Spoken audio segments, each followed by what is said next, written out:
is a little robot that I invented that prevents weeds from growing in your garden. Really? How does it work? Well, basically, it lives in your garden all season. It goes out every day and searches for weeds. So the way that it works is it gets all of the energy that it needs from this solar panel on top, and it uses that to power the little weed whacker on the bottom. So whenever it attacks a weed, it turns it on to chop the weed down. Another way that the robot kills weeds is basically through the action of its wheels.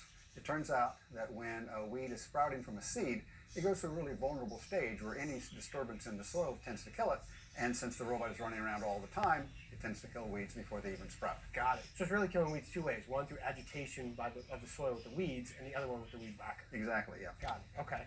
And I assume it's got some sensors in it? It does. People usually ask, how does it tell what's a weed and what's a plant? Sure. And the way that it does that is there's a couple of sensors right behind the shell here. And any plant that's tall enough that touches this part of the robot makes the robot turn away. But anything that's short enough that it goes under the bumper of the robot activates the weed whacker, turns the weed whacker on so it kills the weed. Got it. Okay, so it's the plant height that's establishing whether the weed whacker is on or off. Exactly. Got it. Okay. Well, if we're going to set up in a new garden, can I see how that would work? Absolutely. I've got one right over here if you'd like to help. All right.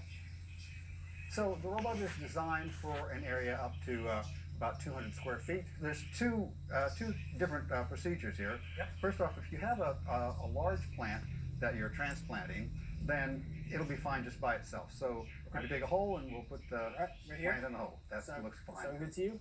Yep. Okay, so this plant is all ready. But if you had something like seeds or little seedlings, then let's make a little row for about 3 or 4 seedlings, Okay. and I'll show you what you have to do to make that work. Okay. What do you want the spacing on the seedlings here? Oh, about 4 inches or so. Okay. So these plants are short enough that the robot might mistake them for weeds. Okay. So in order to stop the robot from doing that, what you need to do is to put these row guards on either side of the row that you just created there. Okay. And you need to push that down all the way to the little step on the bottom of the guard there. Exactly. Okay. And now all of these plants should work fine with the robot. Got it. See, that's the most important step here, is to make sure we protect the seeds like Yep, that. exactly. Okay. Cool. Now we can start the robot. Let's do it. That is really simple and easy to use. So that was our idea, to make it as simple as we possibly could, and one button press is about as simple as you can get.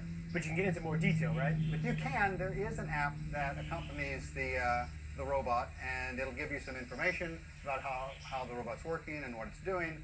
But you don't need to use the app to take care of your weeds. Nice, nice. So I have over in this garden, you can see there aren't any weeds, but it just started off. In another garden next door, I can show you the dramatic difference. So in these 2 gardens, I started them about a week and a half ago. And when I started them, I put about 20,000 surrogate weed seeds, 10,000 seeds on either side, just so that you could see the difference. And over here, I've had a robot running the whole time, and I didn't do anything on the other side. And you can see the difference that it's made. Yeah, you might be the only gardener I know that purposely adds weed seed to your home garden. Normally I wouldn't do that, but for this purpose, it makes sense.